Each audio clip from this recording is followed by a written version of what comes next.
Good morning, class.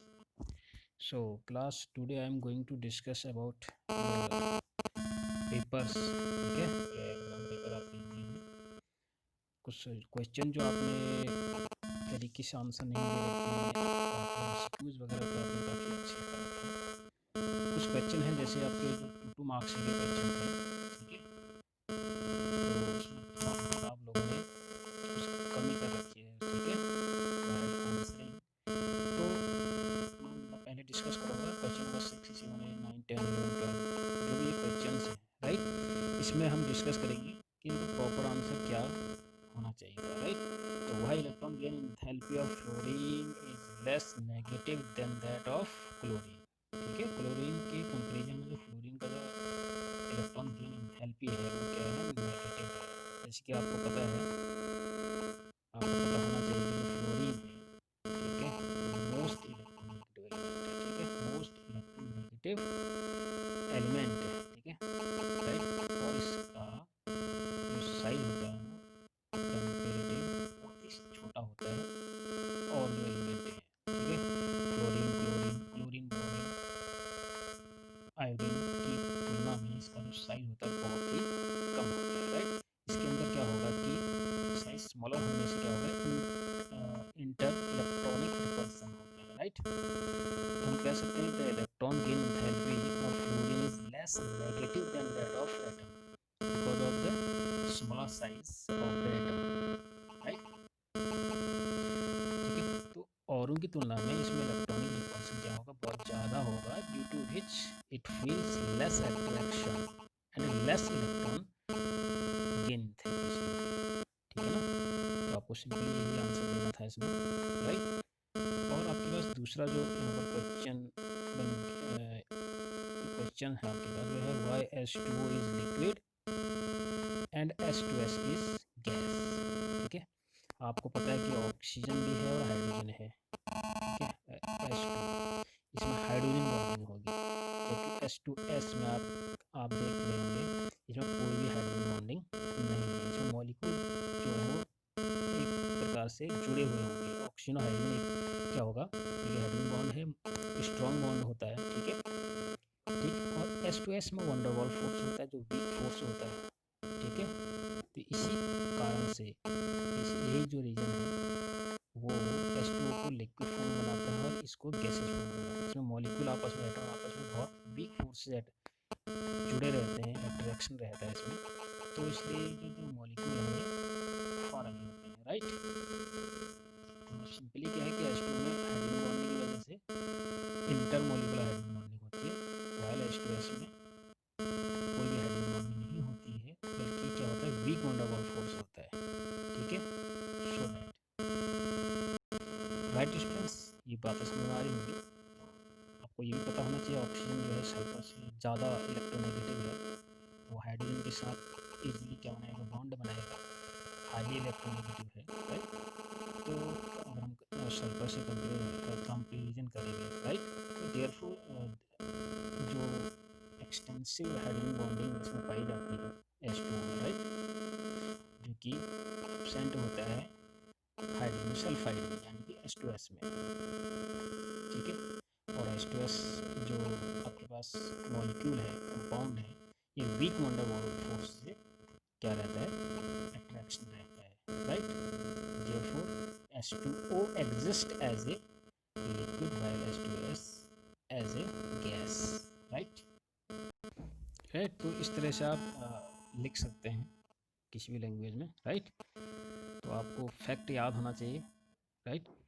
और जो next आपके पास क्वेश्चन है वो था आपके पास how is temporarily hardness of water remove, ठीक है। हार्डनेस 2 टाइप के होते हैं आपके पास, मेरे स्टूडेंट्स। हार्डनेस मैंने बताया था आपको 2, एक तो होता है टेम्परेली और दूसरा होता है परमानेंट, ठीक है। टेम्परेली को we can remove the hardness. पहली बात तो ये है कि हार्डनेस किसके कारण होती है, हार्डनेस होती है कैल्शियम और मैग्नीशियम आयन अगर आपके पास वाटर में प्रेजेंट होते हैं, ठीक है। If calcium and magnesium ion, magnesium किस अगर आपको आयन दिखें वाटर में तो हार्डनेस मुख्य रूप से इन्हीं आयन, कैल्शियम आयन और मैग्नीशियम आयन की वजह से होती है, ठीक है। तो इनको रिमूव किया जा सकता है अगर आपके पास टेम्परेली है। ठीक है, इन्होंने डिटेल में बताया है कि टेम्परेली कौन कौन से हार्डनेस होते हैं, उसके टाइप्स कौन से होते हैं। ठीक है, तो temporary hardness of water can be remove by boiling. Simply आप बॉइलिंग करने से उसको दूर कर सकते हैं। ठीक है, as calcium ion is the main cause of hardness. ठीक है, हमको तो कैल्शियम आयन हटाना है या फिर मैग्नीशियम आयन हटाना है, तो सिंपली आप बॉयल करते करते जाओगे। तो बॉयल करने से क्या होता है, जो आपका कंटेनर है, ठीक है, जैसे जैसे आपने देखा भी होगा, जैसे जब आप पानी को उबालोगे तो उबालने के बाद क्या होता है, नीचे उसके जो बॉटम पर है एक वाइट पीपीटी बनता है। ठीक है, वो हार्डनेस है उसकी, वो कैल्शियम आयन से। ठीक है, बॉइलिंग करने से प्रिसिपिटेट बनता है, और जो प्रिसिपिटेट होता है कैल्शियम कार्बोनेट का या मैग्नीशियम कार्बोनेट का, जो भी उस समय आपके वाटर में प्रेजेंट होता है। राइट, तो सिंपली आप क्या करोगे, बॉइलिंग कर लोगे।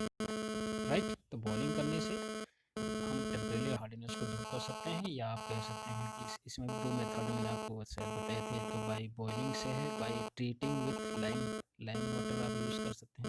ठीक है, तो ये 2 मेथड हैं जिसके द्वारा हम टेम्परेरी हार्डनेस को क्या करते हैं, रिमूव कर देते हैं। ठीक है, और जो परमानेंट हार्डनेस होती है उसके लिए हम केमिकल यूज़ करते हैं, बहुत सारे प्रोसेस होते हैं उसमें। ठीक, तो आप सिंपली आपको ये आंसर देना था यहाँ पर।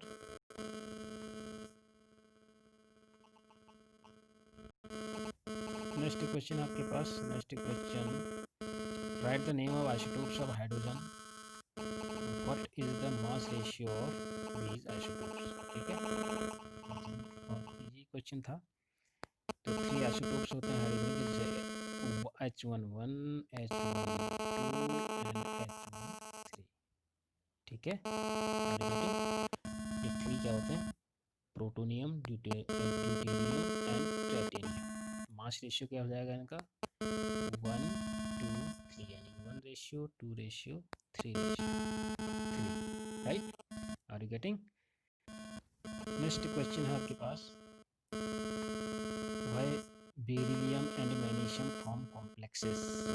राइट, बेरिलियम और मैग्नीशियम कॉम्प्लेक्स फॉर्म करते हैं, कॉम्प्लेक्स कंपाउंड बनाते हैं। इसका रीजन क्या होगा, जब वो कॉम्प्लेक्स बना दो तो डेफिनेटली क्या होगा, इनकी वैकेंट ऑर्बिटल में क्या होंगे, इनकी वैकेंट ऑर्बिटल ज़्यादा होंगे, यानी कि बेरिलियम के पास, beryllium have 4 vacant orbitals. Right, right students, right, किसमें, Be2+ स्टेट। ठीक है, Be2+ स्टेट में बेरिलियम के पास क्या होते हैं, Be2+ स्टेट में, तो इसके पास वैकेंट ऑर्बिटल होता है, 4 वैकेंट ऑर्बिटल होते हैं। वैकेंट ऑर्बिटल होंगे तो इलेक्ट्रॉन उसमें क्या ईजिली आ जाएंगे। ठीक है, ईजिली बाउंडेड हो जाएंगे।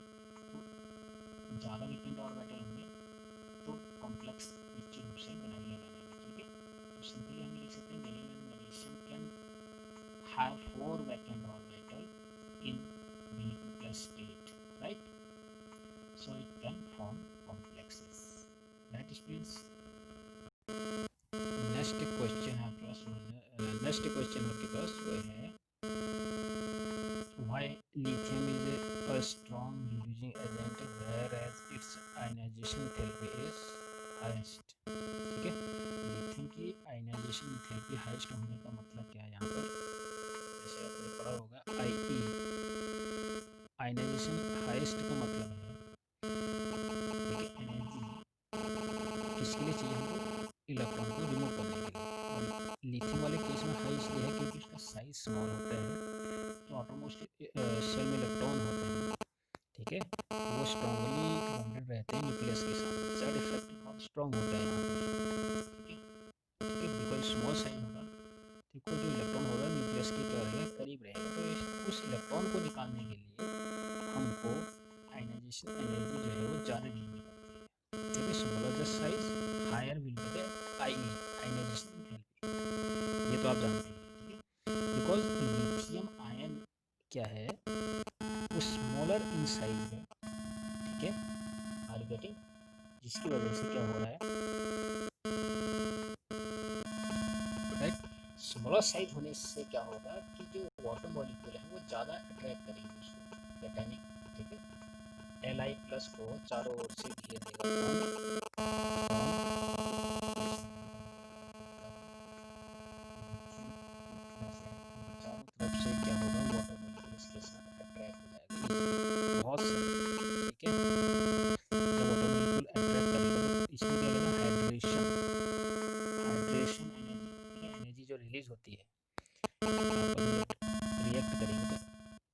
क्या होगी, एनर्जी क्या होगी, रिलीज होती है, ठीक है, क्योंकि वाटर मॉलिक्यूल अट्रैक्ट कर रहा है, इसलिए हाइड्रेशन एनर्जी। तो आपका सिंपली आंसर क्या रहना चाहिए था कि सोलर सेल की वजह से क्या होगा, वाटर मॉलिक्यूल ज़्यादा एग्री करेंगे, ठीक है, तो large amount of hydration energy is release, ठीक है, और ज़्यादा अमाउंट में क्या होगा, हाइड्रेशन एनर्जी क्या करेगा, मेक इट स्ट्रॉन्गेस्ट रिलीजन, ठीक है। तो ये सिंपली आपको हमको बताना था। सो नेक्स्ट क्वेश्चन है आपके पास, नेक्स्ट क्वेश्चन था why sigma bond is stronger than pi bond, ठीक है माय डियर स्टूडेंट्स। तो मैंने बताया था कि सिग्मा बॉन्ड कैसे बनते हैं और पाई बॉन्ड का फॉर्मेशन कैसे होता है, ओवरलैपिंग के ही द्वारा पाई बॉन्ड और सिग्मा बॉन्ड बनते हैं, ये चीज़ तो आप क्लियर, आपको पता ही होगा, ठीक है। तो सिंपली यहाँ पर दो लॉजिक देने थे आपको, जो सिग्मा बॉन्ड है और पाई बॉन्ड है ये किससे बनते हैं, ओवरलैपिंग से बनते हैं, ठीक है। तो आपको पता है एक्सियल जो ओवरलैपिंग है is greater than side wise overlapping, ठीक है, सो इट इज स्ट्रोंगर, ठीक है। तो सिग्मा बॉन्ड एक्सियल ओवरलैपिंग से बनता है, उसको तोड़ना टफ होता है काफ़ी, ठीक है ना। तो इस वजह से सिग्मा बॉन्ड क्या होता है, स्ट्रोंगर होता है। Sigma bond is stronger than pi bond because sigma bond is formed by the head on overlap of atoms, ठीक है, ये बात समझ आ रही है। जबकि जो पाई बॉन्ड है, पाई बॉन्ड में जो ओवरलैपिंग का जो एक्सटेंट होता है वो क्या होता है, कम होता है, ठीक है। तो सिंपली आपको ये आंसर देना था वहाँ पर, ठीक है। सो ये तो थे कुछ क्वेश्चन जिसमें बच्चों ने काफ़ी कुछ अच्छा भी किया है, कई बच्चों ने कुछ मिस्टेक भी कर रखी हैं, राइट। उसी प्रकार 19 जो क्वेश्चन आपके पास, ठीक है, वो शेप बताने के लिए था।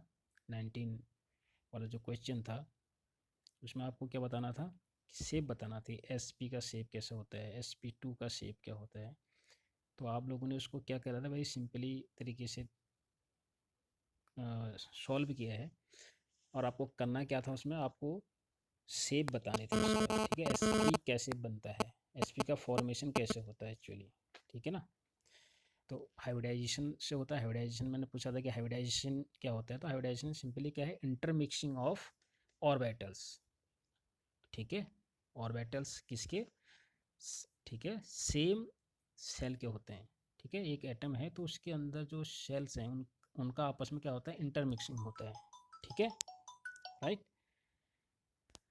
तो उसको कहते हैं हाइब्रिडाइजेशन।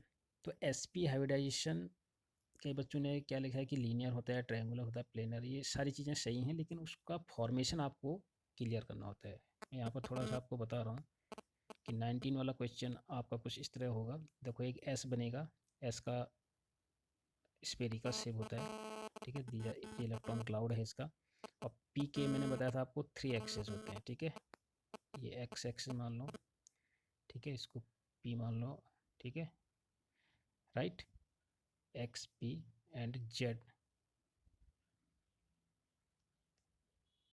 एंड इसको मैं यहाँ बना देता हूँ, ये एक्सेस हो गया, ये Y एंड Z, ये आपस में इंटरमिक्स करेंगे, ठीक है। तो किस प्रकार का शेप बनाएंगे वो आपको वहाँ पर ड्रॉ करना चाहिए था, राइट। तो शेप बनाएंगे कुछ इस तरह का, ठीक है, शेप बनाना आना चाहिए, और ये बीच में जो एंगल होता है वो होता है 180 का, दिस इज लीनियर, ठीक है। आपने सिंपली लीनियर लिखा था, थोड़ा सा उसको हाइब्रिडाइजेशन के रूप में भी आपको दिखाना चाहिए था, ठीक है। SP हाइब्रिड ऑर्बिटल है, ये क्या है, S और P मिलकर ये वाला स्ट्रक्चर देंगे हमेशा, ये याद रहना, ठीक है, क्योंकि X एक्सेस वाला मिला तो यहाँ पर मैं X लिख सकता हूँ, ठीक है। तो इसी प्रकार P भी हो सकता है और Z एक्सेस भी मिलेंगे, ठीक। अब आप समझ में बात आएगी, तो इसको हम ऐसे भी बना सकते हैं, ये ड्रॉ करना आना चाहिए आप लोगों को, ठीक है। तो अगर मैंने S और P मिलाया तो अभी मैंने बताया था कैसा बनेगा, इस टाइप का बनेगा, ठीक है। तो इसमें हमारे पास ये तो रहा X का, ठीक। अब मेरे पास दो अनहाइब्रिड ऑर्बिटल भी हैं, मैं उसको दिखाने का प्रयास करूँगा, ठीक है। एक तो ये है आपके पास, ठीक, दूसरा एक क्या बनेगा, एक यहाँ पर एक और बनेगा, ठीक है। ये क्या है, अनहाइब्रिड ऑर्बिटर है। ये तो हाइब्रिड है एक्स वाला, ठीक है। अगर वाई वाला हाइब्रिड बनेगा, वाई वाला अगर कंबाइंड होगा तो फिर एक्स और जेड रह जाएंगे, ठीक है। तो कुछ इस तरह का आपको उसको सॉल्व करना था, ठीक है। तो इसी प्रकार sp2 क्या होगा, जब एक s दो p ऑर्बिटल मिलेंगे तो sp2, एंड sp3 क्या है, when s and 3p orbitals combine to form orbit to form, ठीक है। तो उसको कहेंगे हम sp3, जहाँ एक s और 3p ऑर्बिटल आपस में हाइब्रिड क्या करेंगे, रिएक्ट करेंगे, मिलेंगे, ठीक है। तो इस प्रकार के आपको ये सारे स्ट्रक्चर देने हैं, ठीक है। तो 19 वाला क्वेश्चन कुछ इस प्रकार से आपको सॉल्व करना है, ठीक है स्टूडेंट्स। ठीक, तो ये तो थे कुछ क्वेश्चन जो आप लोगों ने थोड़ा बहुत मिस्टेक्स कर रखी हैं, राइट।